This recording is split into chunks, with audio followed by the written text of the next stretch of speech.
Hello, hello, and welcome to In Devotion and Creation with Alyssa.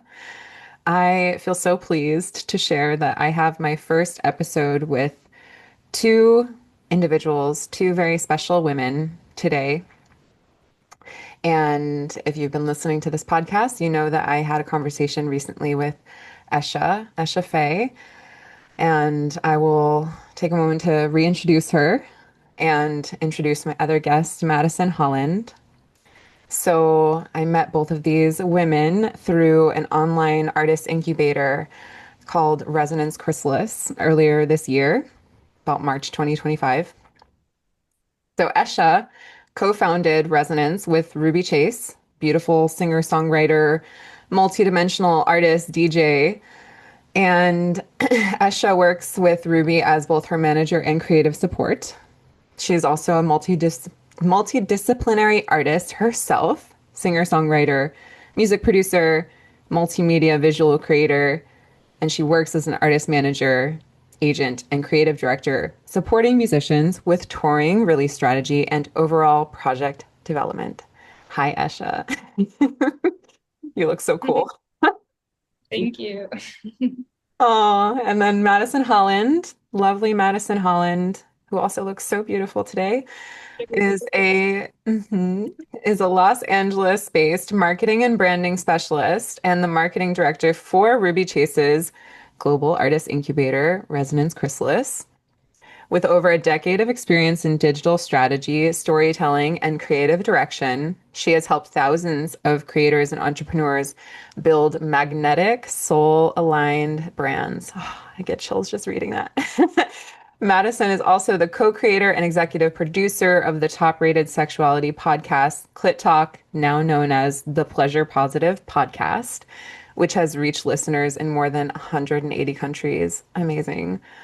Alongside her marketing career, Madison is the visionary behind her artist project, Sugar Sloane, a rap priestess. Yes, a rap priestess whose music and hybrid DJ sets weave high frequency bars, soulful vocals, and transformative dance floor energy.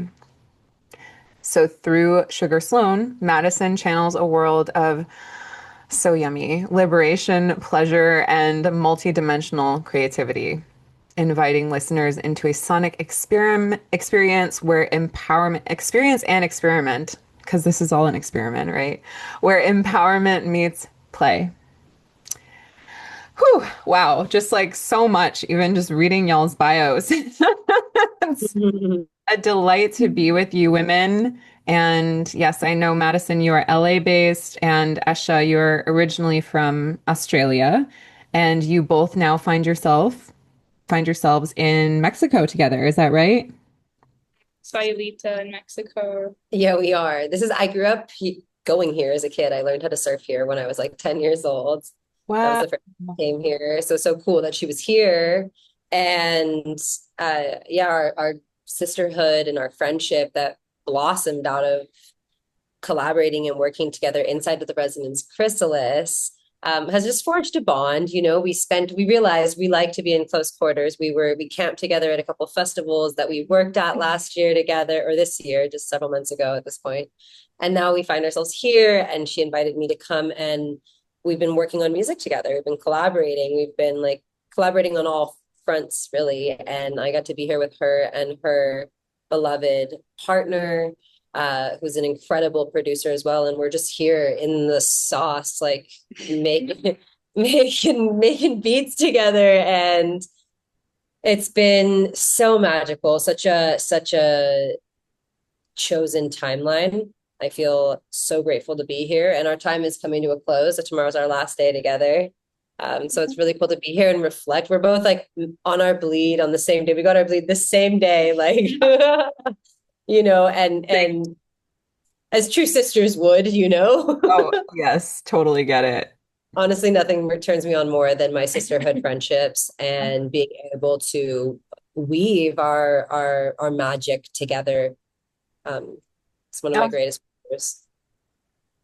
I love that so much. And, I know we spoke before recording about this sort of topic of women and being an artist and being an entrepreneur. And it just feels like this very fertile cauldron, you know, where what I see in my world is so many more women like recognizing that taking the reins on our own destiny, which includes our career and our artistry and what we want to do in the world, is like everything. And we actually have this whole world of tools and access like at our fingertips. But what I really want to kind of bring people's attention to is the thread that you just mentioned around sisterhood. Like I my life has been transformed by having women who get me, who feel me, who support me, who encourage me, who uplift me. And I would love to hear just more about what that has been like for both of you women, you know, as you've stepped into your career and your artistry. Like, was there a moment where something really clicked into place for you about that, like the power of supporting women? Did you grow up with a lot of support from women, or did you kind of, you know, not really have that when you were young and then come into it later in life? Yeah, anything you'd like to say on that? I'd love to hear. You feel inspired to share first? Yeah, for me, my whole journey with the feminine has been quite an interesting journey, actually. I grew up in kind of like a boys' house. I the big sister to two younger brothers, and growing up, all my friends were always like, I had girlfriends, but mainly I was just like one of the boys. I was a skater, surfer chick, and would go to the gym after school with my homies. I had really short hair. I wore like my whole style was just like very skater, kind of channeling a little bit of that today, actually. Um, and yeah, my mom, well, she's a very like sweet woman. I would say she's a little bit more mask, and she also didn't really like grow up with a strong like feminine archetype in her life. She's South African, and my grandma's South African, so they also have a little bit of like harsh South African energy as well.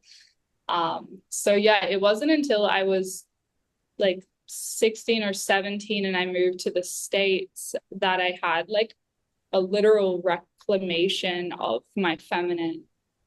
And it was a really potent experience for me. And I had to really unpack that. And I still feel that today, that I naturally feel safer with men in my nervous system than I do with women due Mm. to like dynamics that played out in my childhood. And that's something I've had to like, yeah, just really unpack for myself. And I notice if, you know, I'm at a party or something, I'll just naturally gravitate to where there's like a group of guys and I'll be able to drop in with them with more safety in my nervous system.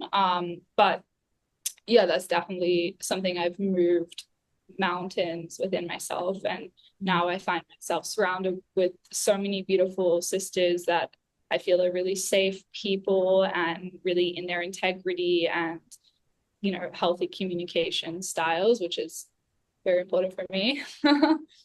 um, yeah, and you know, Resonance Chrysalis and all my businesses are actually like, you know, women-led businesses, and there's a really epic core team of different empowered women that, you know, it is sisterhood. We're all like constantly checking in with each other where we are at in our bleed, where we are in our cycle, and yeah, it just creates like a sense of humanness because it can feel very challenging as a woman to like operate in this fast-paced environment that's very much so designed for, you know, the man's hormonal cycle, not a woman's. And yeah, when you're surrounded by women that are like locked into, you know, committed to building something and getting stuff done, and also being in the ebb and flow of our cycles and all with the moon and connected to our emotional bodies and connected to the subtler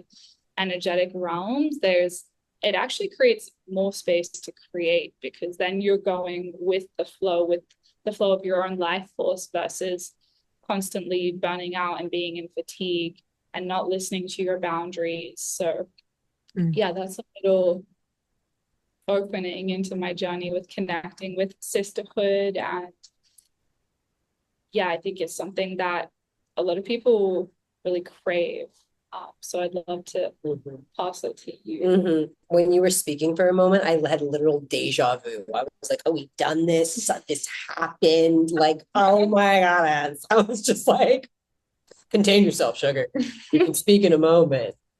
Um, and so, yeah, for me, I grew up in a girl's house.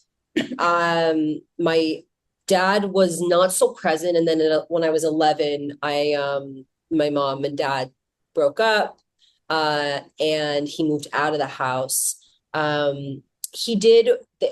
My experience of being a woman, though, was I felt very ashamed. When I was born, my mom told me that they were being surprised by the sex of the baby. So when she delivered me, they handed her to me and they were like, it's a girl. And she looked to my dad and said, I'm sorry. I guess that was like how they found out they were having a child, and they really wanted a boy. So, whatever you believe in, I think subconsciously for me, I was always trying to be my dad's son. Deep down, he wanted a son. And so I was like, I'm gonna be that son. And so I was like very into sports. I was playing all the sports. He was my coach. This was our relationship, was like sports. He was my coach. But I had my mom, and I had a sister 4.5 years younger than me. But when he moved out, I was in a girly house. I had my mom, my sister. I wasn't doing sports with my dad anymore. It was very much me and my mom and my sister, and hyper feminine household. And there was I experienced a lot of competition in sisterhood. Also being an Aries, highly competitive woman. Oh yeah, we're both Aries, by the way. Hey. I'm also an Aries rising, so like Aries right there for you. And I experienced competing a lot for the room, for the space to speak with my mom. And so my sister didn't really have much space to speak or contribute. She kind of opted out. She was like, fuck that. That's a lot. And so I had a lot to heal from in terms of my sisterhood wounds around competition. And I also felt very mad at my mom for my dad leaving. I felt that she was weak. And so I also was judging women through this lens of if they were strong or if they were weak. And I just made a lot of decisions that strong women are women that push, basically, that are able to be in their masculine and produce results and be successful. And so I went on to business school, and I was pushing and doing that hustle dance of just being like, I'm going to be like this badass bitch, like millionaire businesswoman on Forbes 30 under 30. Like I was that's what I was trying to do. And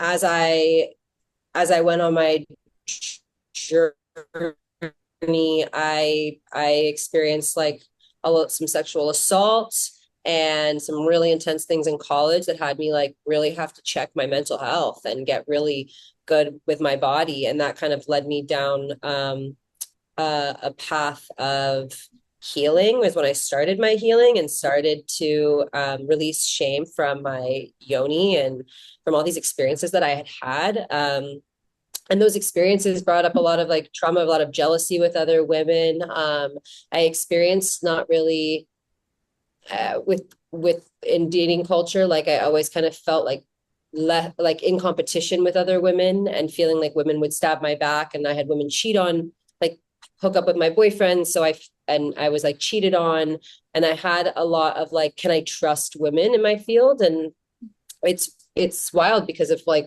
where I'm at today, and just being such a girl's girl. I host women's circles regularly around the moon, and I have for years. I've been attending women's circles for years. I've been on like this journey with feminine for years. And when I was 23, I had started the podcast Split Talk, which stemmed from a book club, an all women's book club. We read Pussy a Reclamation by Regina Thomas-Shower, and that's my Bible. I mean, that kind of just set in motion a belief, a very strong belief that pleasure is our birthright, and we're here to be guided by our pleasure. And ultimately that had me soften, be more in my feminine, surrounded by more women, working less, loving more, and vibrating at like a very different frequency, and really softening into the feminine, trusting the feminine is like been my deepest work so far. I used to be so push in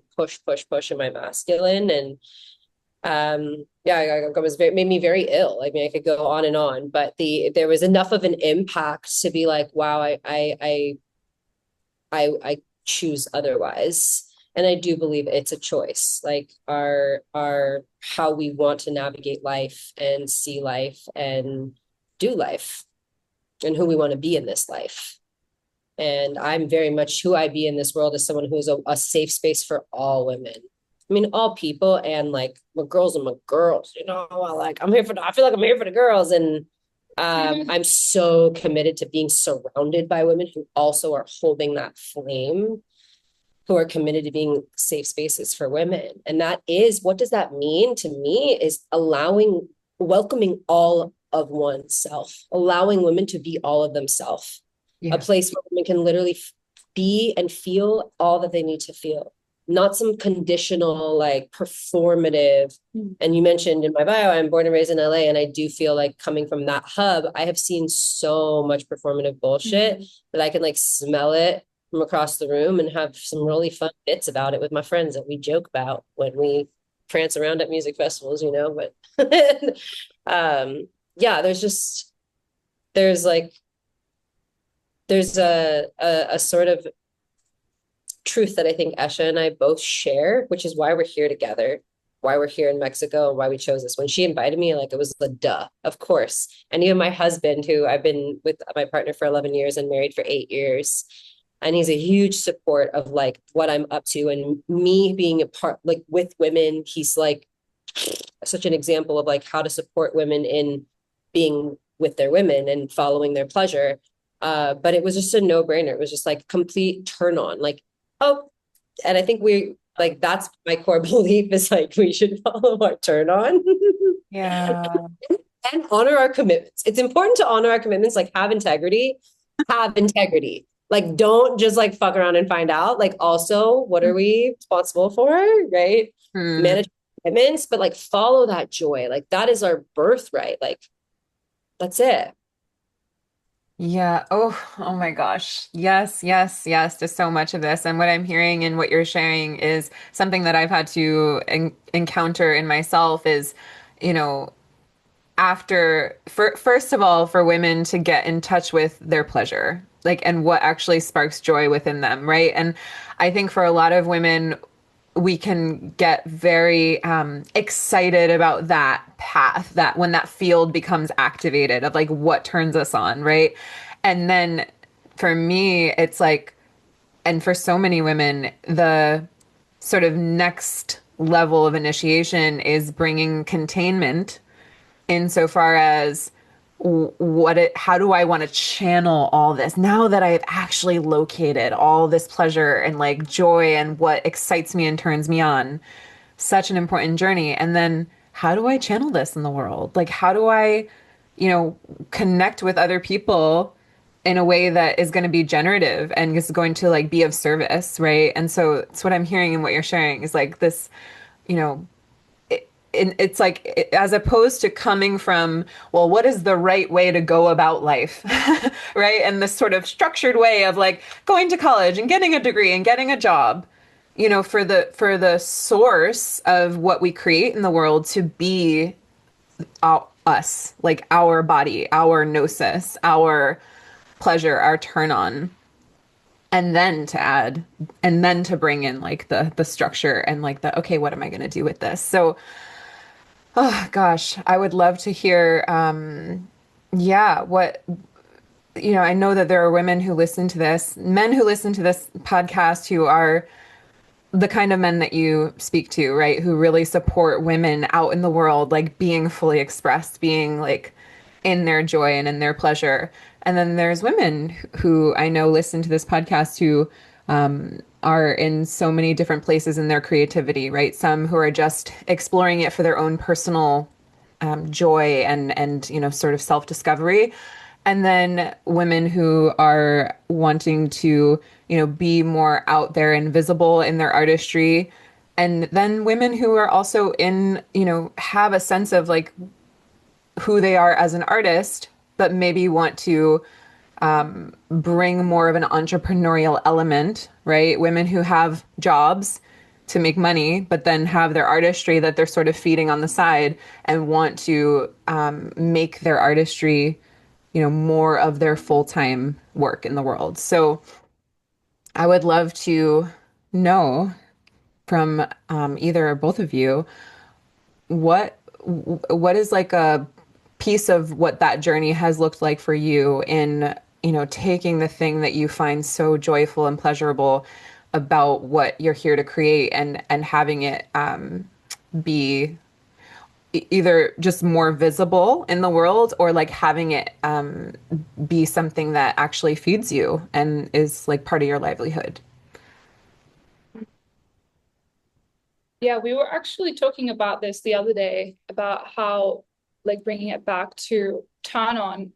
I actually think, like, just because you mentioned feeding you, supporting you in your vision, if you're not actually actively on your highest timeline, if you're not, which means like if you're not expressing yourself and moving towards and channeling your energy into what your turn on is, what your highest excitement is, what your dharma is, what your purpose is, then I think you actually just become drained. You get fed off by that rather than fed in a beautiful, like, resource way from that.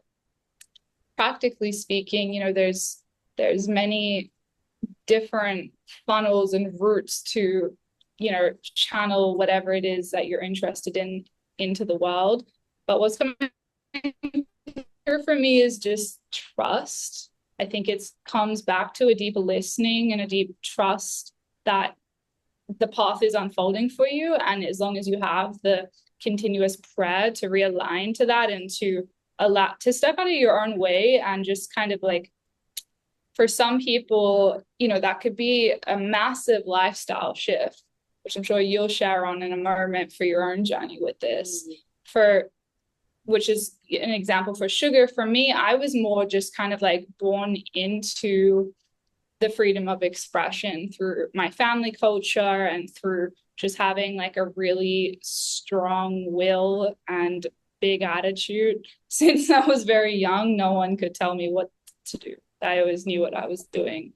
So that, there's different pathways within that, but I'm curious for you to share your journey, because I think it's really interesting how you kind of like claimed your artistry in a way that you could say doesn't make sense to the world, to the structured pathways that get laid out before us.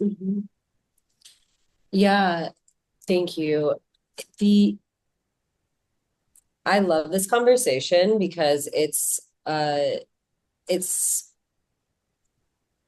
literally like why I am doing what I'm doing with everything now. So it just feels like full alignment right now.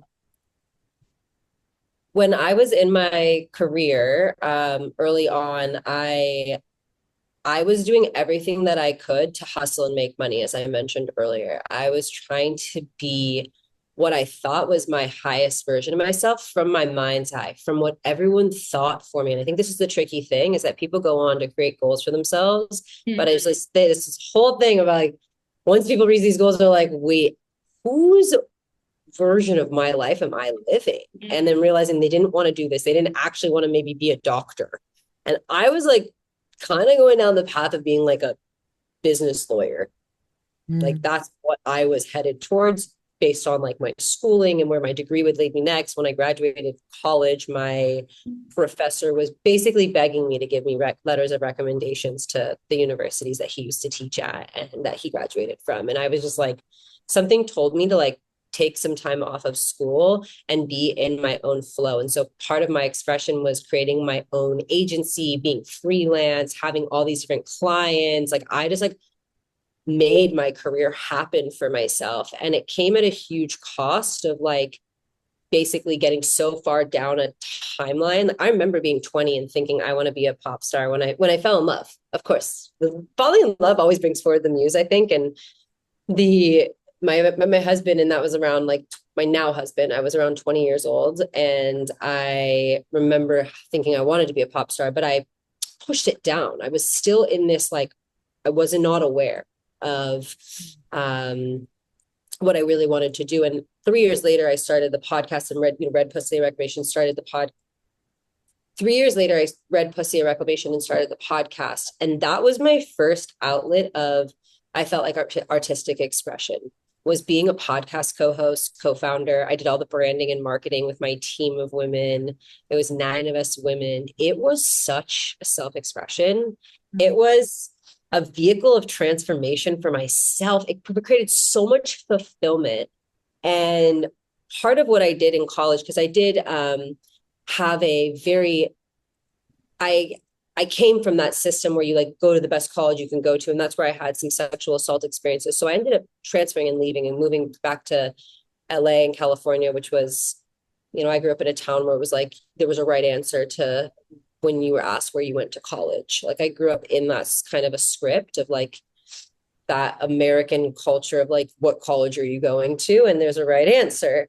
So to be like transferring back to a small liberal arts college and following kind of a new path. And this is like, I went to a liberal arts school where I doubled down on business. And in that time, it was a really small school, so there was nothing to do. So I was like, how can I be more fulfilled and like make this time mean something? Because it wasn't, I knew very early on that the path for everybody else was not the fucking path for me.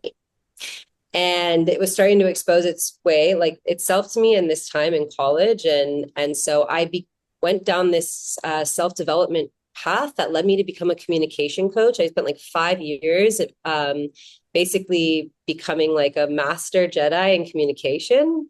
And when I went on to do the podcast and did years and years and years of podcasting, after about 6 years of the podcast journey, we like went into creating courses.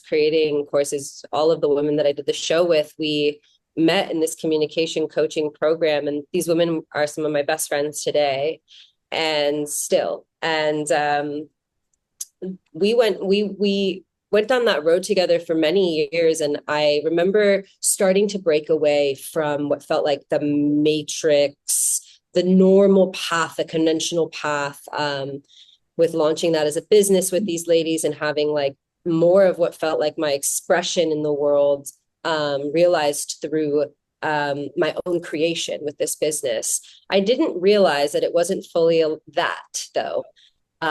Some things were happening in that business that were starting to make it create a lot of there was a lot of resistance, that it seemed that all of me and my co-hosts were being called to this massive life redirect. And I was like, what? And at this moment, I had started working with a medicine that is the main medicine I work with today, which is 5-MeO-DMT. And it created it opened a channel after for music. And I channeled my first like song after that. And so I was like, whoa, I didn't really know what to do with it. I just like sent it to my friends, made a song with my friend and sent it to some friends. But in this moment of this massive life redirect, and I think that this is what the point of what I want to share is that it takes us to really listen, because the universe, God, whatever your higher power is, will communicate with us and will show us through feelings that come from experiences an opportunity to redirect, and we may or may not listen. We may or may not be aware enough to hear it. Mm-hmm. For me, in this moment in time, I was able to hear enough that something needed to shift. And it took being invited to go to a 10 days of silent meditation retreat to tune in and unplug and just say, okay, we're going to pause our podcast. I don't know what this means, but we're going to pause And this podcast was my business. This was my whole identity. Like I had my consulting, my agency and my marketing consulting. And I also had my business though. And this business was like my identity in my 20s. I was like, I'm that bitch. That's my podcast. Like these are my girls. We made all 5 digital courses. Like I was so Mm. up in the identity of it, the attachment to this is who I am. That when I went to 10 days of meditation, like I got to die. I got to like totally just be like, who am I? Like, if I'm not that podcast host, sexuality, preaching sexuality on my podcast, like, who am I? And that's when I got the call to like really release the music and to bring that energy of pleasure, that commitment to pleasure through the music. And I felt like I went from like one microphone to another microphone, and it's just a different microphone. And also allowing any jobs at that point, my marketing clients, I was like fresh start. I had none. I was like, none of those people are not aligned. People that I was working with before, I was like, these people are not aligned. I knew that when I came back from the silent meditation, that like I would only offer my knowledge and expertise of what you can pay Madison Holland for in the world to people who are of that equal or higher vibration. And then I got connected to Ruby Chase and Esha like a few months after that. And it was such a answered prayer to finally have like working with women and being able to offer these skills into the world of music, which I'm now stepping into, leaving behind this whole other career, this whole other business, this completely other identity. Like I just said, bye. Like, thank you. So fun to try on for a while. And like Queen Herbie is one of my big muses artistically. She has this song that's like R.I.P. to the old me. And that's like, I collect new me's like trophies. And I remember just that was like, oh, that was my anthem at the time. I was like, yeah, I collect new me's like trophies, and just celebrating that like cycles of death and can you tell I have a lot of planets in Scorpio, by the way? Like I'm just like all about like pleasure, sex, death, rebirth. It's like, but do you think that that's like we get to allow ourselves to detach from who we think that we are, from our mind's eye, really drop into our body, do all the somatic work we get to do to be able to do that, to be able to hear our body, to be able to like listen to our intuition, or as I like to say, our pussuition, and yeah, then just know exactly what the next step is, and not even have to go and get it, but like be a magnet for it, like be just a vibrating and frequency. Like your friend calls you and is like, yo, do you want to come to Mexico and make music with me and my beloved? And it's just like, whoa, yeah, I want to go do that. But I didn't do any, I didn't like go be like, I'm going to go create an opportunity where I'm going to go get invited to go do it. No, like I think that there's a certain point where it's like being a match for what you're calling in, and not having to do more, but just be more aligned to receive that which is already wanting to come and flow through to us at every moment. Say it. Yes. Wow. Also, Scorpio here, Scorpio Sun, Venus, and Pluto. So feeling you, the most fiery of the water signs. I love Aries. Adore both of you. Wow. So on this topic of like, yes, transformation and life, death, rebirth, that what I have learned through going this myself, through listening to so many women, walking alongside women in this path, it is the willingness to meet the initiation, that point where you're like, wow, something isn't right. Something doesn't feel good about what I'm doing. Something doesn't feel aligned about how I'm living my life. And instead of just stopping there, being willing to go through to the other side of like what is on the other side for me. And I know that can be such a scary journey, but it's like that's the path of like capital LIFE life. That's the feminine awakening journey. That's the spiritual work, right? And being willing to, I say this a lot to my friends and women who work with me. It's like the masculine sees in the light, the feminine sees in the dark. And that's not just that. I'm not saying that just about men versus women. I'm talking about the energetics of like the masculine is like what we see in the light. The feminine is what we attuned to seeing in the dark. Like we have to have a relationship with the unknown to be willing to meet those portals, those places of initiation, so that we can like hold ourselves through it. And ideally, right, be held through it by sisters, by mentors, by elders, by women, by people who have gone through this before. So, oh my gosh, I'm so like, I know that the world that is just like in the gestation process is so beautiful. The gestation process, meaning like all of these people, but in particular women who know that there's something that there's a more aligned life waiting for them, and more women stepping through and guiding one another through that portal.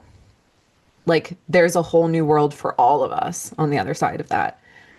And it's part of the reason I'm so grateful to have you ladies on this podcast, because what I see is that you are, you know, women who have crossed through that threshold and are willing to cross through whatever the next one is as it presents itself in life. And as, you know, it's like I think about entrainment and how like there's so many people who didn't have role models growing up, who didn't have elders, who didn't have way showers. So we get to be that for each other. So yeah, on that note, I'm so curious, like what, if either of you could speak to, have there been any people in your life, like maybe, you know, other individuals that have been way showers for you, who have, you know, been the person to like kind of back you while you walk through these sort of initiatory journeys. Yeah. For me, that's actually been my dad. Mm. It's funny because I actually had a really bad relationship with him until I was about like 16, 17, and him and I moved to the United States together and had to really like, yeah, like face a lot of shit from my childhood and different ways that I'd had my boundaries crossed or didn't feel like safe in my family. And we really reconciled in a big way. And I'm kind of constantly getting feedback actually like from my partner and the people that get to see my day-to-day life, because I call my dad about literally everything. I'll be like, Dad, Mm. like what's like, you know, this weird medical thing that's happening, or like for anything from, I'll be sending him out mixes, and because he's also a really talented musician and producer and sound engineer. So I kind of just run everything by him. Um, but at first, I never really felt like I had anyone that was that for me, particularly women. And it was more people were my like way shows in the sense of showing me how I didn't want to be. Mm. And that was something that from a very young age I had very clear in my spine, was that I would very quickly assess the way people moved through the world and where their integrity was and where I really didn't resonate with certain behaviors or actions or ways of being, and would just do everything in my power to do not that.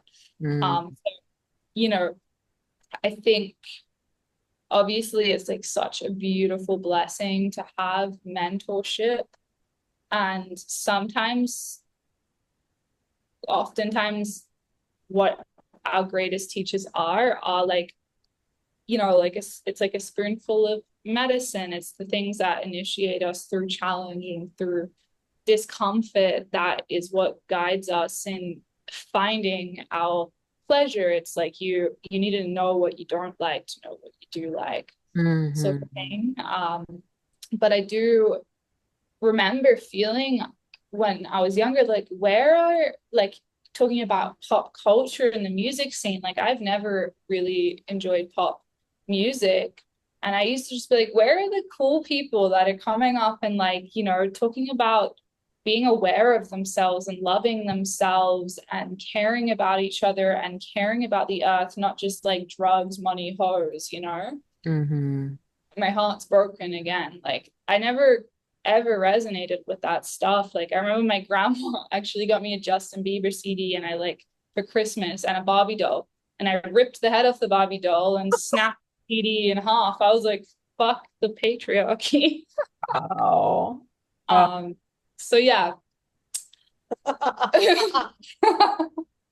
That's amazing. You snapped it. You're like, Yeah, I was like, nah. I'd love to sample that. Just like a Barbie doll head popping off. CD. That's Yeah. that's Well, awesome. because I was craving something like deeper than just like what to me has always felt like a very shallow perception of life. And I think that's a lot of what we're doing here is becoming those archetypes. I'm always reflecting this back to Sugar with her music and with like everything she stands for, because I'm also her artist manager. So we have like this constant dialogue happening between us of how she can impact the world. And I'm like saying to her, like, I see the children, I see little girls having Barbie dolls of you, and being like, and I see like someone like my mom who would, you know, would have craved this kind of idol when she was a little girl.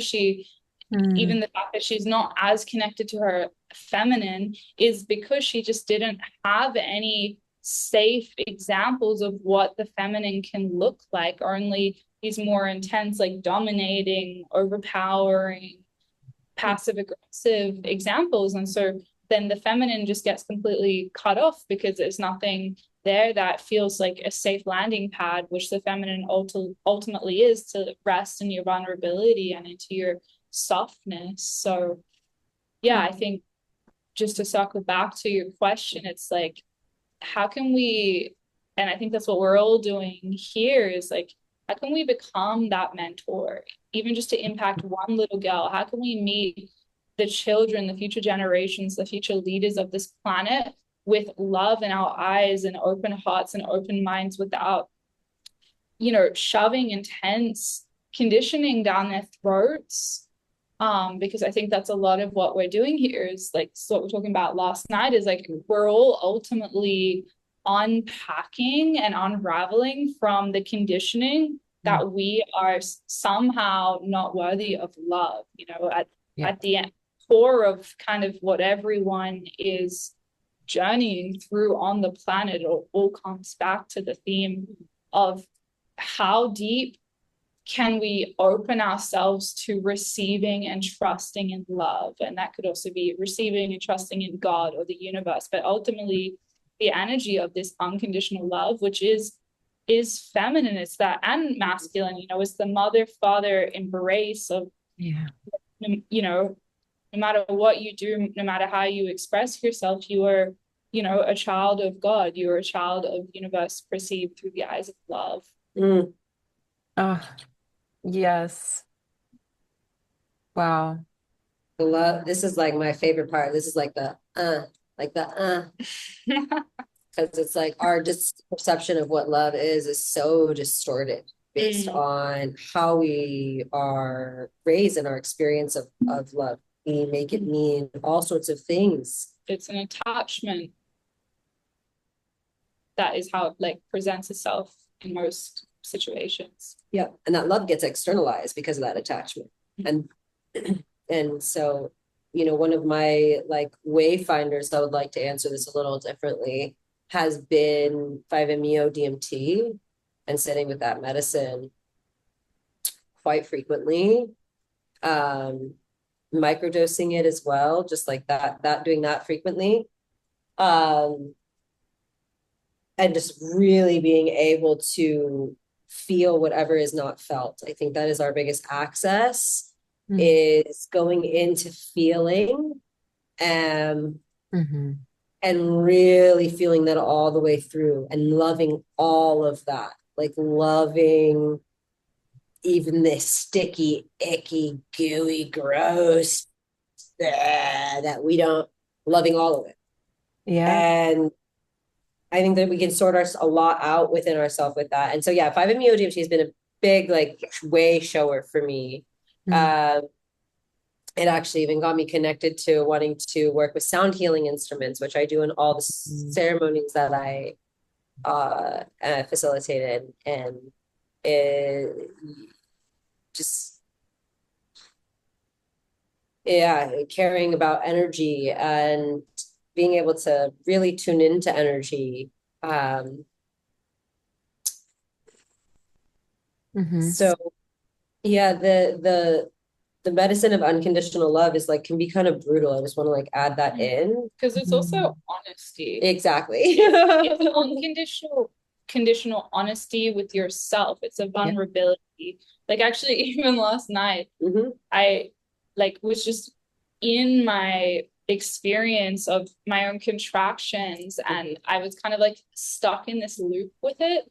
And I just basically like came out and like shared with Stefan, my partner, and Sugar. I was like, fuck, like, and I just went through the layers of what I was feeling Hmm. and what I was ultimately projecting onto the people around me, because we are creating our entire existence. And I was noticing how I was having this kind of trigger come up to me that was causing me to contract. And in that contraction, I was literally blocking love Mm. from the people around me who have nothing but like literally just unconditional love and safety and like celebration of my being. And Yeah. it literally like closed me down to even being able to receive the exact thing I was craving in that moment. The exact thing I was feeling contracted that I don't have was literally sitting right in front of me. And I contracted Mhm. down, and I had to then like lean into the contraction. I was like, okay, what's like the exact opposite frequency of this contraction? It's openness, it's sharing, it's like Mhm. breaking through the shame of being a complicated emotional human and just sharing what is real. And as I kind of went through the regress of the layers of the things I was feeling, I realized it came down to just like what we're talking about, that I felt that part of me feels unworthy of love. And I had to just be like, whoa, like it's not actually about anybody else or the way anybody else will ever treat me, or like how much they love me or give me. It's actually like, how deep can I like reconcile that part of myself that feels unworthy of love, Mm. which also therefore like you feel unworthy of life. When you're unworthy of love, you're unworthy of your own life. And that's a really difficult energy. I think a lot of people really, I think most people really struggle with it in the dance of. And this is something that is complicated because you might feel worthy of something in one aspect, but we're so multifaceted. So yeah, just bringing it back to like, I think like what we're both sharing is like, no matter what our teacher is or whatever that is for you, it's coming back to just like how honest can you be with yourself about how you're really feeling. And that is often really confronting because it means getting honest with where are you blocking yourself from receiving love, where are you blocking yourself from receiving the blessings that are literally right in front of you. Most of the time the exact thing that you're craving is right there. You're just like filtering it out because you're not feeling worthy of like letting that in. Yeah. Mhm. Beautifully said. Yeah, so beautifully said. It's um, that that experience of not being like open to receiving love, like locating those places, being aware when those conscious when those places arise, when it's like, oh wow, there's this part, like you said, Esha, there's this part of me that's feeling really contracted here. And then what is in front of me is that, this love, these two people who love me so much, and I'm not available for it. And it's just, I invite people to be so tender in those moments, like be tender with yourself. Because what I something that I've faced a lot in my sort of journey of awakening and just becoming more conscious and more of a active participant in my own life is when those moments of contraction happen and then I judge it and then I feel ashamed of it and it just like piles on all these layers that serve to keep that thing in place. Right? And so I really invite people to bring tenderness to like when those places of stuckness or undeservedness or unworthiness or I'm not loved, like bring so much grace there. And it's been really powerful for me to bring that into prayer practice. Like, really, just I have a prayer mat and it's like, I have my ladies who are in like my private spaces getting like prayer mats to like truly bring it all to the mat in the way that we show up for yoga, right? And we have a specific mat for that. Bring it to the prayer mat, bring it to God, bring it to like your higher power and let it be seen, let it be witnessed, let it become, uh, you know, there's a word that I keep coming back to, which is like coherence. Let there be coherence between what's happening inside and what's happening outside, right? And the way that we get that is through communicating, right? So if I'm in a contracted moment, being able to say to somebody, being able to say first to God, right? But to somebody in my life, like I'm feeling, really stuck. I feel really sad. I feel really scared. Like that just the channel of the voice is so powerful because when we actually get in reality of what's going on inside of us and when we can say it, it's like through developing that channel I what I see is we come to see ourselves as creators.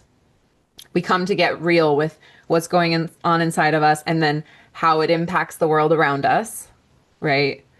And gosh, so yeah, on that note of like the voice, I'm so curious how, if there's anything that either of you would like to speak to around that, the voice and sort of speaking what it is that we want and that we desire in the world, or speaking the truth, how that relates to actually creating the life, like creating the life We we were literally just talking about this last night, like about how like we're the three of us here on the balcony, how like we're the creator of our reality, but like what does that mean? How do we break that down? Like how am I the creator of my reality?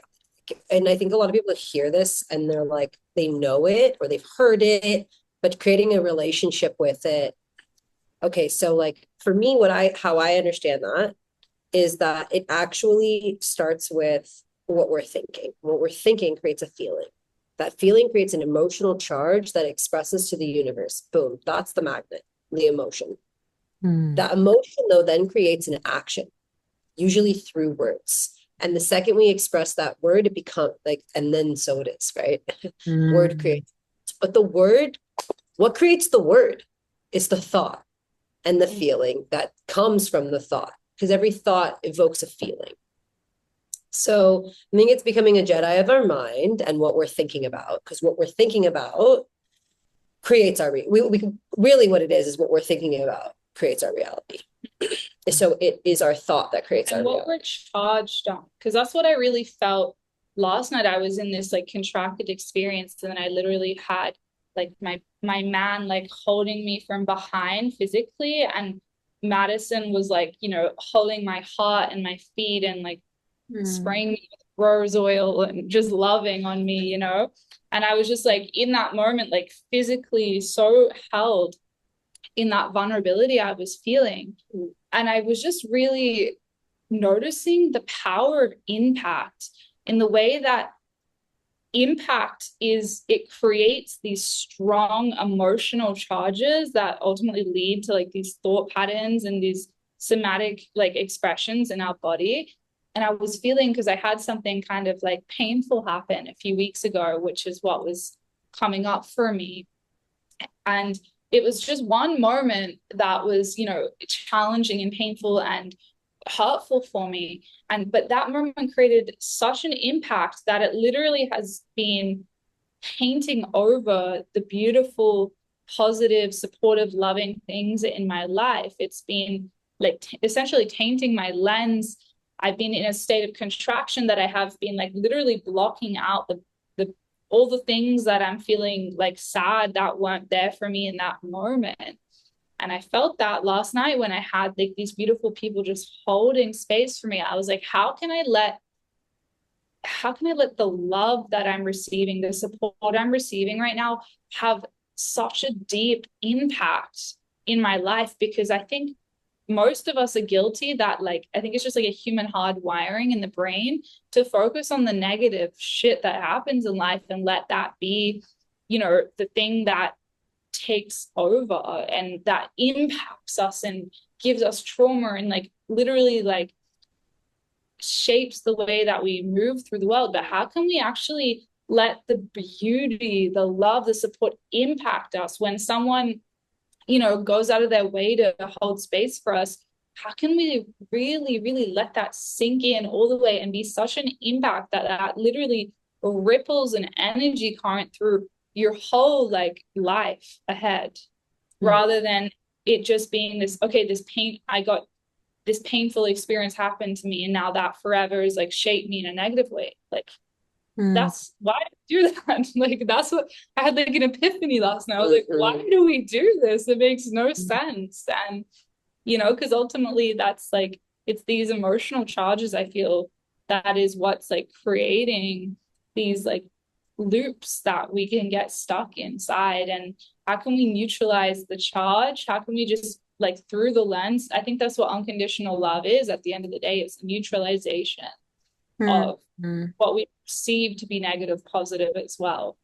Is how Mhm. can this actually be neutral and therefore just like move through my channel and my vessel without sticking and just completely wash through without Mhm. sticking to any of the edges of us. And if something is going to stick, may that be sticky pleasure, joy, love, gooiness, not sticking because I'm contracting into it. Mhm. Well, I think it was you who mentioned, Esha, earlier the journey of deconditioning, right? And that it might have been both of you, but that we're conditioned. We're born into wherever we're born into. We're conditioned by the family, by the social structures around us, by the culture, by the media, right? And so at some point in this, becoming more of a conscious being and taking the reins of creation in one's own life, it's like recognizing that that conditioning is there and then being willing to, as you said, meet it with unconditional love, all those the identities that are there not from our own choosing, right? Like what you're speaking to is allowing like whatever the emotional charges, those thought forms, the identities that are there that keep us small, keep us feeling unloved or unworthy, meeting it with unconditional love. And sometimes that can be, from us, sometimes that can be from God, from the creator, or from people in our lives who reflect that unconditional love like to us. And as we allow that journey to happen, then it's like we get to be at choice. We get to be the creators. We get to like tap into, as we spoke to earlier, the sort of pleasure and joy frequencies, and like what is it that has been placed in my heart to like bring forth into the world. And that's where our power is, you know? And that's so like I think we are living in such a magnificent time for people to really be to discover, to be exposed to all of these different tools for what we're talking about, right? Whether that is through prayer or meditation or working with certain practitioners or mentors or plant medicines or one's own spiritual or religious practice, like whatever it is, so that all of those layers can be dissolved and what's left is, oh, who I am as a creator and what I'm here to bring forth into the world. So powerful. We are living in really awesome times. If you have perception filters to see it, if you have the ability to like see it from this level, Wow. Yeah. So, gosh, you ladies are just so lovely. It's so beautiful talking to you. Yeah, is there anything else that you feel like really is on your heart to share around anything that we've touched on today, or anything that feels alive for you in your personal world or your practices, what you're maybe creating and looking forward to? Say to my girlies out there, maybe dating or looking for their lifelong partner Hmm. alongside this journey of being a career woman and being an art or being an artist or both, following your dreams. Um, I would just say like be you are the original temple, the temple of love. There is no need to externally validate your divine perfection and magnificence. It is already so. So may that be like a prayer so you don't get distracted along your Yeah. journey. I certainly know what it's like to be distracted because just because I'm married doesn't mean I'm not in an unconventional relationship, maybe, and dabble in dating still. My husband and I do practice an open relating, non-attachment style in our marriage. It's quite beautiful. So that's a whole other podcast and a whole other conversation. But I just want to say, yeah, from my own experience, it's so not worth it to prioritize some sexual desire over your your dharmic path.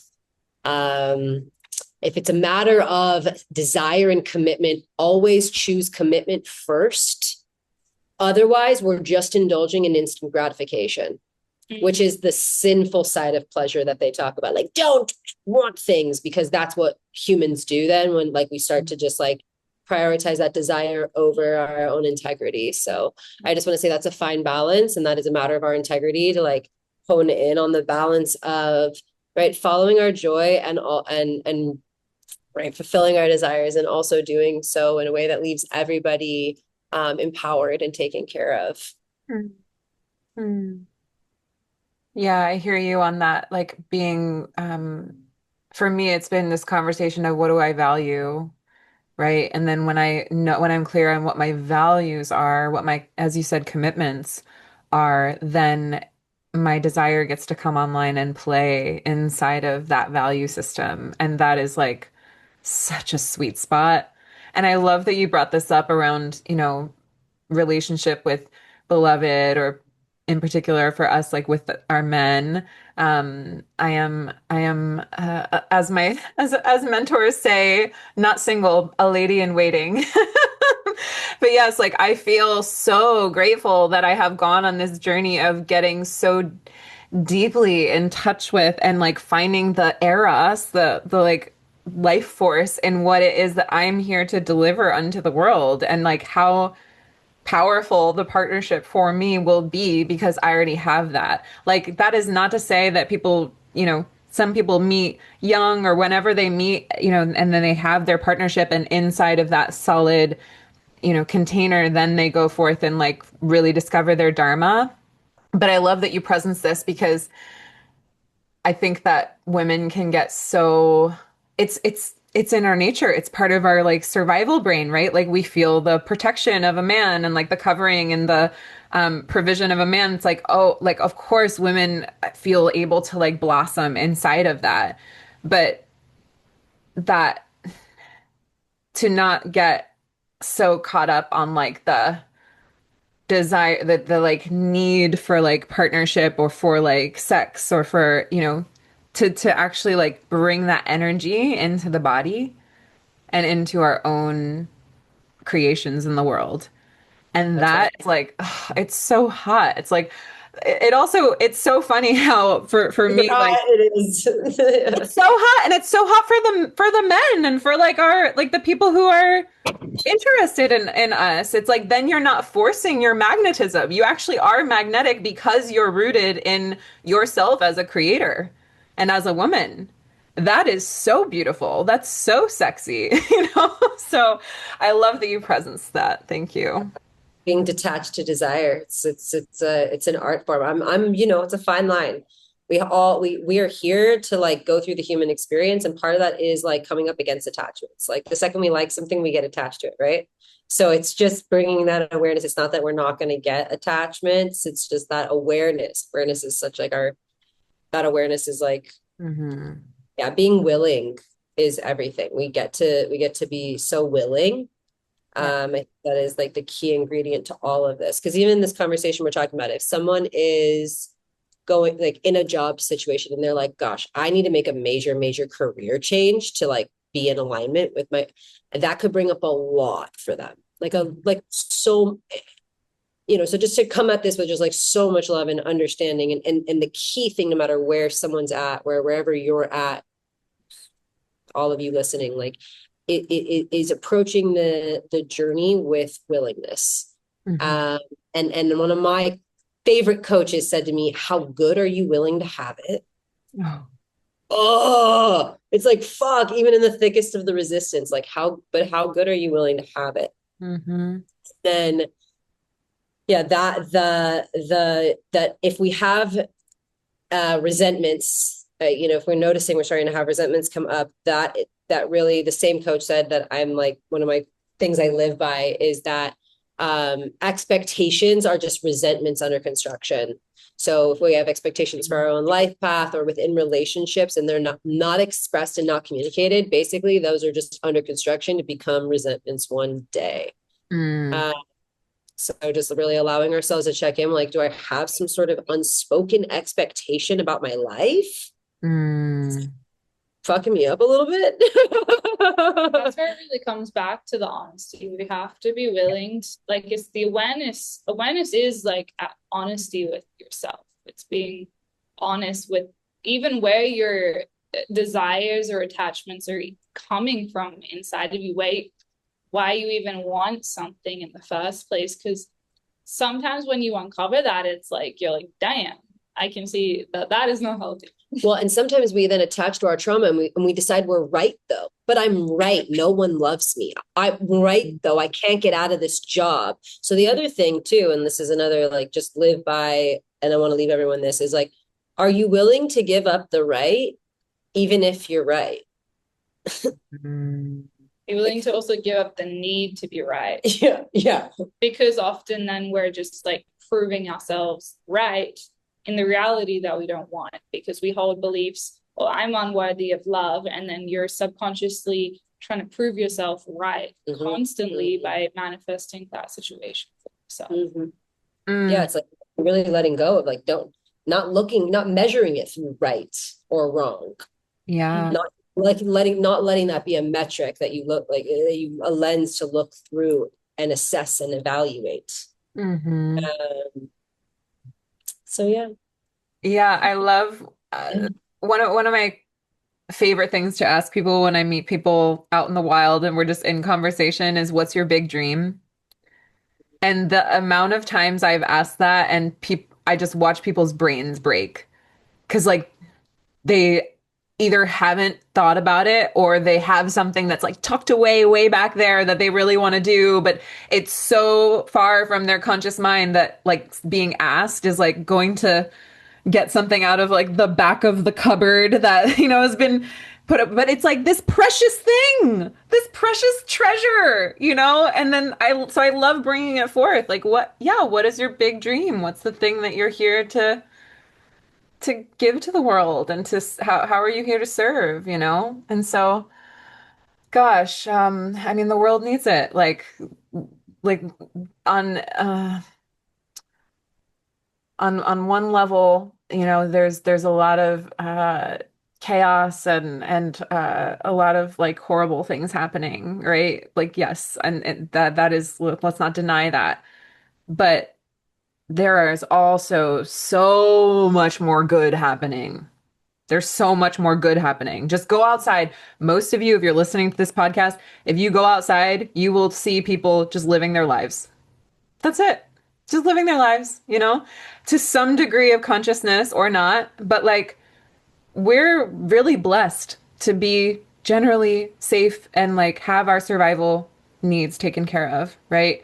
And so if you have that, if you have that, to begin to be willing to take this, like the path of self-actualization, this the path of awakening to like your life's purpose and what you're here to deliver. It's just um yeah, 10 out of 10 recommend. Oh God. Definitely. Oh, thanks for the work that you're doing with this podcast, Alyssa. These conversations are so needed, and it's podcasts like this. It just takes like, I've been I podcasted for many years, almost a decade, over 300 episodes, and interviewed hundreds of people, and I know what it takes to like produce this. So thank you, just like on behalf of your all the listeners that listen to the show. Like, thanks for what it takes to produce the show and keep it going. And I know that you just got started, but this is like such an incredible platform that you've created to have conversations where we can, yeah, really dive deep with also just like real people. And I really appreciated being on this podcast today with a dear sister and just having like a really real and raw conversation about life and in sisterhood. It felt so good. It's like a little women's circle here. And just, yeah, we're when we hop off here, we're gonna go unite with our other sister, the ocean, and Yeah. take a dip in her and bathe in her glory. And yeah, it was just such an honor. I'm super blessed to be here. Um, I just want a final note to share with your listeners where you can find me. Hmm. I go by Sugar Sloane everywhere on all social media platforms. So if you want to give me a follow, I it's Sugar Sloane. Sugar Sloane is how you spell Sloane. And my website is sugarsloane.com as well. And if you go there, there's a freebie that you can sign up for on the site. And then, yeah, I'm here to create music that helps people love themselves at the loudest possible volume. So that's Love that. that's what I'm all about. And I'm really into puns. So music is also here to um, really help people just bathe in their eloquent nature that they are. I believe that we all have this eloquent frequency about us that we can tap into, where a lot of pleasure and play and liberation live inside of. So, if you're about any of those things, that's what my music is all about. And so, you can stream me on all music platforms. Wherever you listen to music, you can listen to Sugar Sloane. And there's a whole bunch of loads of new music coming out, but I release a song about every monthly. So yeah.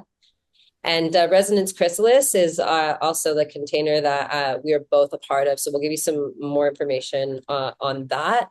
Mhm. But definitely go to give us a follow on Resonance Chrysalis on Instagram. That's resonance-chrysalis.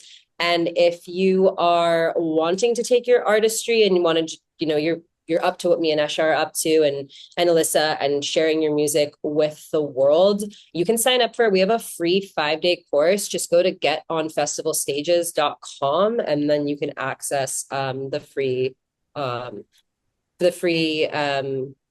free 5-day journey of Resonance Chrysalis to start to look to see what it would take to activate your artistry. And we talk about 5 different key areas of that, really being artist development, artistic embodiment, branding and marketing, music business, and technical skills. So it's loaded and jam packed with resources every single day, like covering all these different areas. And I can personally say, as someone who both is a part of the team of Resonance Chrysalis and also an artist inside of Resonance Chrysalis, this has really been what has allowed me to create so much momentum with my music career and have collaborators all over the world, such as Esha, and really have the ability to continue releasing consistently every single month with music videos and a video editor. And so getonfestivalstages.com is where you can get your free 5-day gift from us. Beautiful. Thank you. So generous of you. And yes, I have loved Resonance Chrysalis and the incredible, incredible resources and people that are a part of this team. So appreciating both of you. And Esha, people can find you on Instagram. Yes, Esha Faye. Mhm. Yeah, Esha.Faye. Hmm. That's pretty much it. Music also Under Esha. Amazing. Amazing. Well, gosh, thank you so much, ladies. It's just been such a joy being with you today and like activating the web of sisterhood of like creative, soul aligned women. And I'm sending you my blessing that you enjoy the ocean. Say hi to the ocean for me. Yeah. Thank you. And I'm looking forward to seeing both of you again soon. Okay. Thank you. Same, Melissa.